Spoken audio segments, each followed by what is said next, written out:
What's up, guys, and welcome to the Trafficking Free America podcast. Today, I am sitting with three other gentlemen as we talk about sexual addiction and overcoming it. In today's episode, we're actually talking about the 4 stages of overcoming a sexual addiction, presented to us by Dave. Dave, go ahead and introduce yourself, sir. Hi, I'm David Hudson. I'm a therapist in Wesley Chapel, Florida, who specializes in sex addiction. And I'm really glad to be here today to talk about how the recovery process works, what that might look like, especially for those who are on the outside and are affected by it. Hoping to give them a better understanding of what it might look for those that they love to deal with this and how they can come out on the other side. Thank you, Dave. And also joining us today is Alan. Alan, go ahead and reintroduce yourself to our audience. Yeah, good morning. I'm Alan Texera. I founded the Sexual Integrity Project right at 5 years ago, and it's taken me on a wild ride. I deeply appreciate the opportunity to partner and be invited back. And also joining us today is Corey. Corey, you're a new one to the podcast. Why don't you introduce yourself to our audience? Yeah, I'm Corey O'Connell. I'm a therapist here in Tampa, and I've specialized in complex trauma and PTSD work. I'd work with a lot of victims of trauma. So as we get into this today, we're going to kind of let Dave lead the way in his presentation. Dave, what are we talking about today? So this is all based, we're using Corey as here, this is all based in trauma. Mm-hmm. These are people who have been deeply wounded throughout their childhood and in their life, and they never really learned how to intimately connect with another person. So they try to fill up that emptiness with a substitute for actual real connection. That often presents as what we call unwanted sexual behavior. So there's a big overlap between people who have been wounded, who develop an intimacy disorder, and then present with unwanted sexual behaviors, which oftentimes can develop into a sexual addiction. Here's the thing. It's not only painful to them, it's painful to everybody in their lives because they think it's a secret sexual basement they have, a place where they can hide. But in reality, eventually it's all going to be exposed. And all those people that they love are wounded by it. And it's helpful for those who are having to deal with someone in recovery to sort of understand the options they have and what that might look like. A lot of times when someone is exposed in this, they hear things that are supposed to be helpful, such as, well, have you tried praying? Have you tried quitting? They're like, oh, quitting, that's a good idea. Let's give that a shot. And in reality, they've been struggling with that for sometimes decades. And then the truth starts to come out of how deep this is really in. And we have to look at how can we help these people move from their wounding to healing so that they have a healthy, happy, holy life. There's 4 basic options with recovery that someone can go through depending on the severity of the situation. One of those is in or outpatient therapies. That's when they go to a facility and they're inside there for a while. It could be weeks, it could be months. There's some hybrid where you can go in for the day and then go home for the weekend. That's kind of reserved for people who really aren't functional in society right now. They're a detriment to those around them. There are support groups, or what I like to call sobriety groups. That's when they've already attained a level of sobriety. They've quit the unwanted sexual behavior, and they're focusing on continuing that sobriety. That might be something like a Celebrate Recovery or a 12-step program of some type.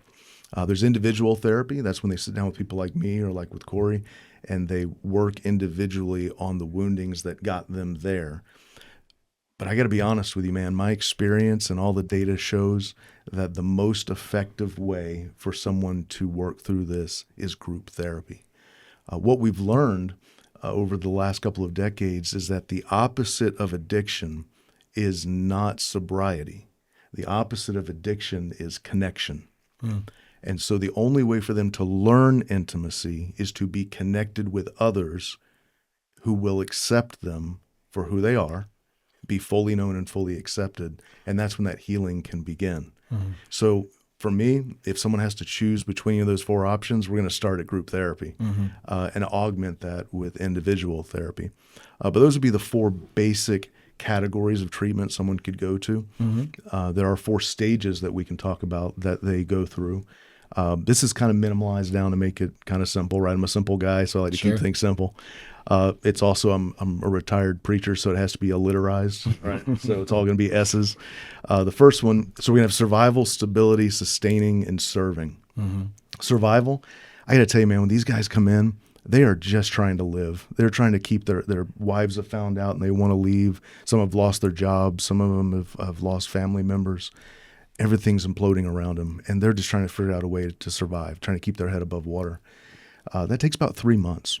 They'll come into a group, and we'll get them started in a particular workbook, and they connect in the group and start moving. It is not uncommon that about 3 or 4 months in, they're like, man, I didn't get it when I first came in, and I kind of got to start over. But for those first 3 months, we're just trying to get them to survive. They're in that survival phase. If they've just started that recovery, this is the beginning of it. If they haven't been able to establish a period of sobriety yet. When I say sobriety, that's stopping the unwanted sexual behavior. So let's say they're using porn or consuming porn, and they want to stop that. So they're going to start that process. And I wish I could tell you that everything's found out on Monday, and on Tuesday everything stops. It doesn't work that way most of the time. Of course. So they're still trying to establish that brief period of sobriety. Now, when you're talking about this addiction, let's dive into how far this addiction go. Like, describe what kind of things are involved in the addiction. So there's a little bit different way to think about this. Okay. We can use a Venn diagram of what's going to be known as an intimacy disorder. So the first little circle we have is sexual integrity. That is doing things the way that you have agreed with those in your life. All right? That's a big, broad term, all right? Sure. So even people who have an open marriage lifestyle sometimes have rules that they establish in that. So they're going to have to follow what those rules are. Now, that's, for me, I don't believe it's a healthy lifestyle. Of course. Those of us who are Christians have a different standard to which we try to live. So we have a little bit different integrity standard we're trying to live up to. Yeah. Right? So that would be acting outside of the rules that are established, or roles even that you've established for yourself and for your marriage. A lot of people who are in that can just do something like read some support books like Every Man's Battle or Taming the Dragon or some popular ones, and they're fine because they just have a sexual integrity issue, right? That's something that can work out real easy. If you do this long enough, this process results in a whole big chemical dump in your brain. One of those primary components is dopamine. And so you start to become possibly dependent or even addicted to the dopamine. So that process could become a process addiction. So just because someone is acting out with porn doesn't make them an addict. If they've developed a dependence or possibly an addiction, now we have that overlap in the circles. But where we really make this a storm is whenever we take all three of these things, sexual integrity, dependence or addiction, with an intimacy disorder. The intimacy disorder is the inability to connect with someone in 5 areas of intimacy: spiritual, physical, intellectual, emotional, and social. But really, let's bring this down to what is an intimacy disorder, right? Yeah. They grow up in an environment that has a lack of attunement. That's when a caregiver is able to relate or empathize with the person. So they might feel alone, or they might feel judged or criticized, not good enough. And they'll eventually develop what we call a shame core. So guilt is, I've done something wrong. Shame is, there's something wrong with me. So they'll sometimes develop this shame core where something's wrong with me and they're always going to feel out. They'll tell themselves lies like, what could a holy God ever have anything to do with me? Or if people knew the real me, they wouldn't accept me. Or even worse, they can't even sit with themselves on the front porch with a cup of coffee. So they have to keep themselves distracted all the time. This sounds like trauma that, or just an undealt with, mental sickness, if you would, for lack of better terms, that creeps in. But then, there's many avenues that usually are created. There's ultimately going after the dopamine. That can be drug addiction. Sure. That can be sexual addiction. That can be many types of addiction. Exercise, shopping, gambling. I'm curious, Alan or Corey, what usually creates more of a sexual addiction to this type of trauma that you've seen or experienced? So in my experience, I don't know, but I'm highly suspicious that the disruptions that I experienced in my development because of my mother's illness gave me, and this is a technical term, but I have what's called a disorganized attachment style. That happens to young children when the people that they are relying on for security and safety are also the ones who are hurting them. Mm-hmm. There's no solution to that as an adult. If you could just imagine a child trying to deal with that. Mm-hmm. I believe that set the table for me to have a vulnerability to any addiction. Mm-hmm. I was exposed to adult nudity at 5. I found pornography at 6. And this was in the 70s, which was kind of a sexually charged culture. So I think those inputs pointed the addiction towards a sex addiction for me. More of what you're exposed to. Yeah, even basically. prepubescently, I found comfort and the ability to self-medicate the bad feelings I was carrying my whole life through those outlets. And so in group, we kind of have this funny term. We call it our boo-boo mama. So I would go back to my boo-boo mama when I was hurting. Sure. And so that dependency had a firm footing in me. And as I matured, it grew into an addiction. So and I'm making this a basic thing. I know there's a lot. It goes a lot deeper than this. So, but ultimately the dependency is what was my release from the trauma? What distracted me from it ultimately? Would you say that's accurate? Inaccurate? It's complicated, I think. Oh, sure, yeah. So I mean, so much of this is unconscious and individualized.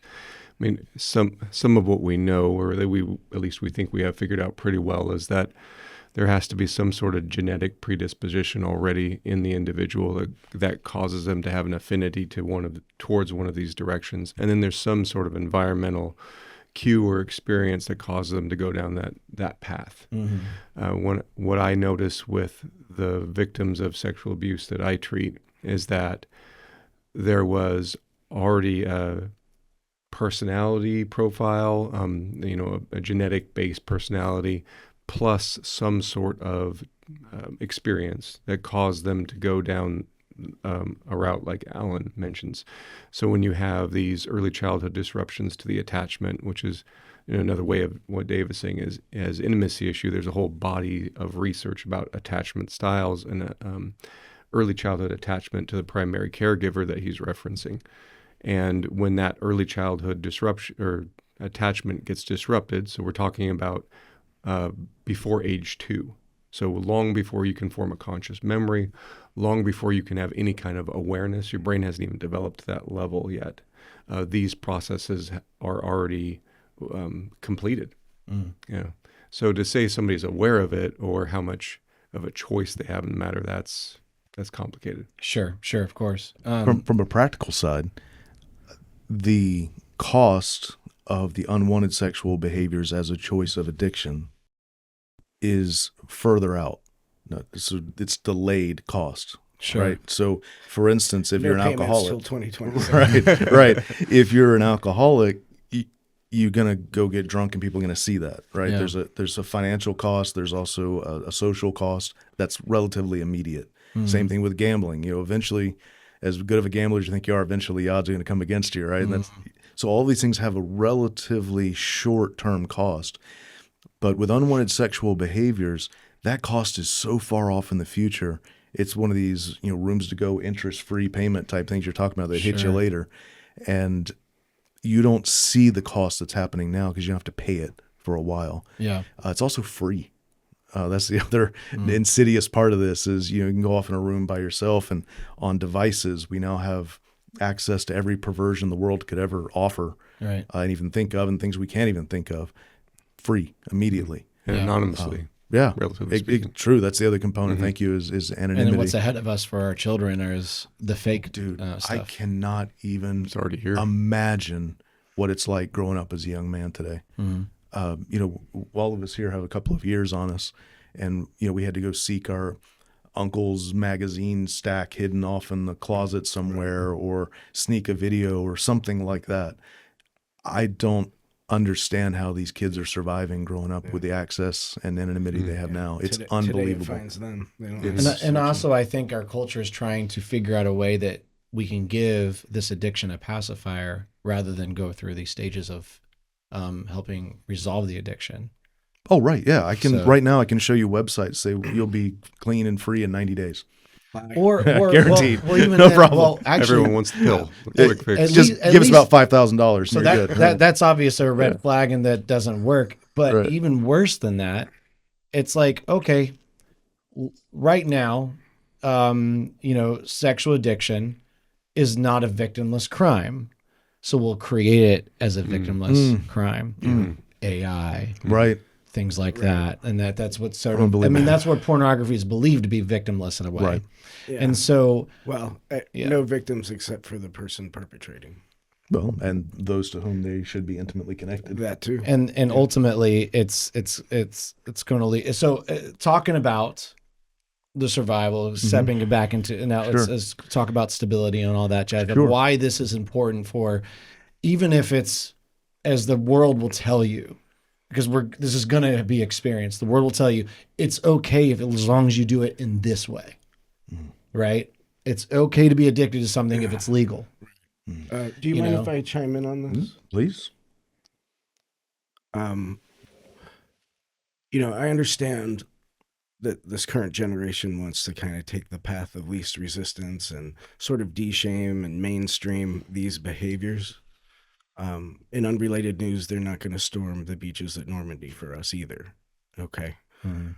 But that will never, ever work. No, It won't, because betrayal trauma will never magically resolve. correct. And as long as women are so deeply hurt and traumatized by this to the point that it's ripping apart families, making kids go through horrible divorces, tearing out churches one guy at a time when it's the pastor, the consequences just won't go away. So you cannot minimize it. Yeah. Yeah. You just can't. Nor should you think that this doesn't happen. Right. Once a week for the last 3 weeks, I've seen a major church pastor have to step down for some type of sexual impropriety. I'll tell you a story. When I was in seminary, my Greek professor, had nothing to do with culture, had us write down the names and contact information of 10 people in our class and to follow up with them, because he said that many of you, speaking to the class, will fall out of ministry due to some type of moral failure.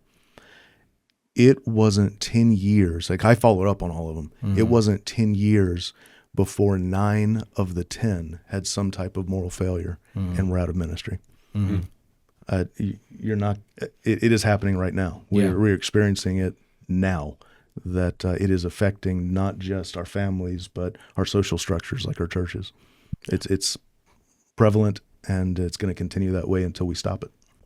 So let's talk about those stages. Sure. Yeah, let's keep going. So we have the survival, right? That's the first stage. That's going to be a couple of months. And after that comes stability.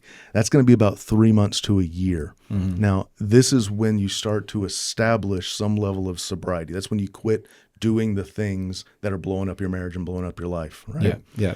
You establish good recovery routines, which is going to include being in part of a group and also actively working with a sponsor. Now, sponsor is just someone in your group who has a little more experience than you that you speak with on a daily basis to help keep you accountable. So there's some accountability in this part. A lot This- heavier too, right? Right, Like yeah. you may have given up your smartphone for a long time, things like this. you Right. know, We don't fight something fair will- in this yeah, stage. Yeah. If you can't have a computer for 3 months, guess what? Right. That's what it is. Yeah. We don't fight fair in this one. It doesn't fight fair. We don't fight fair. So Right. we're going to do whatever it's going to take, not to go to an extreme, but if you have to gouge out your eye, to use an illusion, right? Yeah. We don't mean that literally, but you're going to do what you're going to have to do. Yeah. I want to share something kind of interesting, right? So in this process, when you're getting to stability, that's when your brain starts to change. We're starting to change the function of the brain at this point because you've trained your brain. Whenever I don't want to feel something, I feel something bad and I don't want to feel it, I want to numb it out. Your brain knows exactly what to do. It doesn't have a conscience. It doesn't have a morality. It just says, I know what to do to cause that to numb out. So when you face things, this process addiction is what you're going to be inclined to do. So I want you to imagine with me a big, giant grass field, and you were to walk through that field the same way every day, right, to get from point A to point B. What's going to happen in that grass field? You're going to create a path. You can create a path, absolutely. And that's what you've done. You've created in your brain a pathway of how to deal with these things. But Jeremy, let me ask you, if you quit walking through that path, you stop going that way, what happens to that path? Grows back. It grows back. Right. We have neuroplasticity. We can change the way our brains function. When we've trained it to do one thing, when we quit doing it, it'll go back to the way it's supposed to be. We can retrain it. Right. So that process starts at about 90 days. So in that next stage of stability, when you get to about a 90-day sobriety, you're going to start to see some changes in the way that you react, the way that you think, the way that you process, and you can start making actual clear decisions rather than altered decisions in an addiction. Yeah. So now we're already like a year and a half, 2 years into this. Yeah. Right? I just want to give a time frame of this. People would love to think that you can just roll into this and you're done in 6 months, and that's not the way it works. Of course. Well, once you get to that, you want to move to sustaining. So you want to maintain this going on. So you create the new behaviors. So the first one is you stop doing things that blow up your life. You get some level of healing from that, and then we start to learn the new behaviors. So when these guys come in, they have no understanding of emotional communication. You ask them, hey, man, how you doing today? You're probably going to get hungry, angry, right, or horny. Those are really the only three they kind of come up with at first, right? But there are hundreds and hundreds of different words to explain how someone is feeling. They've got to learn that language. They've never learned to communicate emotionally because they've numbed their emotions. Yeah. They don't even know what they're feeling. Right? So sometimes we have to talk about, well, what does it feel like in your body to translate that to an actual emotion for them to understand that? They don't even have the language to communicate. They're often married to a woman who has a highly developed emotional intellect. You're speaking different languages, right? And you can't even connect. There's no place to be able to even communicate. It's hard to connect. If Alan is speaking Portuguese and I'm speaking English, we can't really communicate all that well, right? So we have to learn to be able to speak together. So what that's going to look like is if you've made a full disclosure. That's whenever you go to your spouse and you release all the information that has been offensive to the marriage. Dude, that's rough. That's a hard time. So that they're not admitting things to their spouse until this point. Sometimes the spouse will not wait, and that spouse gets that right. What do you mean by that? Not wait. I mean, to help our audience understand, there's been exposure, at which usually started this process. Right. Now you're talking about the specifics. Yeah, so let's flesh this out. Okay. A guy's consuming porn, and his wife pulls up his browser history, sees some stuff in there. Here's the reality. It's probably not limited to that. The reality is there's more stuff going on. Right. It could be massage parlors, or it could be just other types of perversions that he's managed to keep secret. Right. She doesn't have all the information yet. Right. And he didn't wake up on Thursday and say, I'm going to look at porn today. Yeah. This was a process that's built Yeah. over a long period of time. Yeah. So from the moment that they've been married, there's been violations that have happened in the marriage of all types. Understood. And she's not aware of all that. Yeah. My personal opinion, there are two different schools on this basically. One is don't tell, the other one is do tell. I'm in the tell side of it. One, let's start with her because she deserves to know so she can choose what she wants to do moving forward. Right? Would you say it's more of the choice of the spouse to know or not know? And Yes. and if she gets to if choose. she or I say she because we're all men here talking about Sure. that's usually the case. But ultimately the spouse, if they want to know, they have the right to know. And if Yes. they don't, that's also okay. I would like to speak with her more to encourage her to be aware of what she's continuing into. Okay. That's her choice. They keep their own agency, but that's what this is about. He's made a bunch of decisions without her. Yeah. Now she gets to make some decisions, Okay. right? If I can jump in Please. here for a second, I think what Dave hit on is really important, because when I work with either individuals who have experienced trauma and then have acted out, when I do this with couples, I think that agency is really important, and it's a foundational piece to several different forms of therapy and just to the recovery process in general. Because victims, one of the things that's been taken from them is agency. And so to predispose on them a plan or a pattern that we have from a book, once again, inadvertently removes that agency. It overfunctions for them. So engaging them as the partner, going, okay, what do you want to do with this? How much do you want to know? Just the fact that you're offering them a choice is therapeutic in and of itself. Sure. And really needs to be part of the process. Absolutely. Yeah. So the second part of this is for the offender to, for the first time in their life, share their full story. Most of the time, the spouse will begin the process of healing with the offender. Mm-hmm. Other times, they will start the process of healing without the offender, and sometimes they don't get the healing. Mm-hmm. But this is an opportunity for this guy for the very first time in his life to share it all, lay it all out there, and be fully known and fully accepted. And once you're able to do that, you're going to establish behaviors like going to group therapy, going to individual therapy as needed. Then we can start to add in marital therapy. We don't want to start marital therapy until the guy has some level of sobriety. It's not safe for the offended spouse. The last one is serving. This is my favorite one. The good news is we can do this kind of quick, is that now that you have been able to be rescued out of this, you get to go rescue someone else. How much would this suck if all of the crap these guys go through and all the things that the wife went through meant nothing besides they just got well? Sure. But the God that we serve is able to redeem these people, and they're able to take what they've learned and be able to use it to go rescue other guys. Alan here's a perfect example. If you get a chance to read his book, A Man's True Colors, you're going to hear a pretty devastating story. And it would be horrible if all those things were just that he had to go through them. But what's happened is God has redeemed that, and he's able to then go out and find other guys and rescue that. And that leads us to the groups that with the Sexual Integrity Project, is to be able to have groups set up all around the state where there are guys who've gone through this and survived at different stages, where they're able to connect, be intimately known by someone, accepted, and have someone a little bit further along in the process to help walk them through. And over a multi-year period, we're talking, depending on who you ask, anywhere from 2 to 7 years.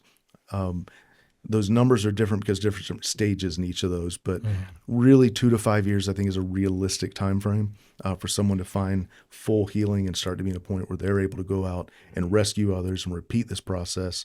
And man, I tell you, whenever you start to get into a church with a group of men who have been rescued from this, who are being the fathers they're supposed to be, being the husbands they're supposed to be, the Christian leaders they're supposed to be, that changes an entire community. And we're talking about generational change. There are kids who are 5 minutes away from going through the parental exchange in a Denny's parking lot every weekend. That if we can do this work, we can keep that child into one family and make generational changes, change our communities. And it all comes down with the men being the leaders and stepping up and fighting the good fight they have to fight to be redeemed in this and to be able to lead others out of this sin. What Dave just said actually plays into sex trafficking in a very strong way. But going back to the stages, for me, with my lived experience, that stability change, I did everything on Dave's list, plus more. I was growing in my faith, so a lot of praying, a lot of exercise, just making sure I got plenty of sleep. And I would ask and create opportunities to stay in community with my friends and guys from group. And I did all of that every day for 500 days. That's what it took. And the other thing I would share is that those stages don't start and then end before the next one starts. The next one, or even 2 down the line, the seeds of that can get planted when you're squarely in one of the prerequisites. And you just sort of gradually move out of one and into another when you're ready. Mhm. I think a huge thing that we're advocating for in all this is group. I was thinking about what you said about pastors. You said like, It's 9 of the 10. 9 of 10, At least on my list. and then well, Maybe I you chose the said wrong some- guy. So I don't know. Well, you're right, and we're seeing the exposure, which is all on one end is heartbreaking, on another end is glorifying. And when I say glorifying, it is good that this is coming forward, and it has nothing to do with Christianity, with Jesus, with God, and so like oh yeah, see, they're not perfect. Exactly. Yes, 100%. Exactly. And I think that people in leadership most often are the loneliest and the ones bearing the most because they can't be in group therapy. My father was a pastor. You were a pastor. How often can you just be super vulnerable to your congregation? It's always looked at as like the pastor's got to be up here. Now, there's an understanding that they have to live above reproach, but it becomes a very lonely pedestal. That's with pastors, that's with leaders, that's with many people, celebrities. So when it comes to power, loneliness, and the ability to ultimately to hide, that's what creates chaos. And I want to end with, the reality that we must move forward to knowing and having a group therapy such as the Sexual Integrity Project in all of our churches and all of our communities, in every single marriage. You should not go into a marriage thinking that the other person doesn't have any baggage whatsoever, whether it's sexual, whether it's drug, whether it's anything. Right. I mean, OCDness is a thing that drives me crazy. Some of us come with a U-Haul, right? And so, I thank you for showing us these stages. And obviously, there's way more to talk about. Oh, sure. There's way more to discuss, and we just wanted to kind of present it inside this, a 30-minute podcast to say these are the stages that we've researched, that we've seen, that we've done, and how can we affect generations from, marriages not ending to children not receiving those addictions or knowing how to walk through it because they have a leader who did walk through it and can guide them, to stopping sex trafficking. There it is. All of these extremes. And it takes a step forward of sacrifice. It takes a step forward of vulnerability.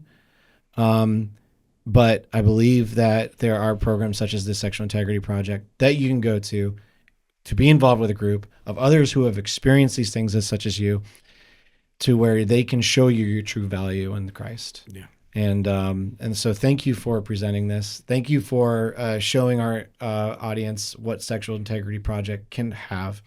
We're going to have more to talk about in other segments that, by all means, if you're watching this isn't the only episode we're talking about the Sexual Integrity Project. I encourage you to look at Sexual Integrity Project, look at the resources that they have, and look at our other episodes where we talk about overcoming sexual addiction, the things that cause sexual addiction, and why it relates to sex trafficking and stopping sex trafficking, which is ultimately going after the demand.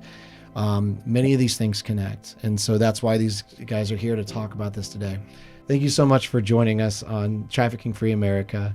I look forward to seeing you on our other episodes.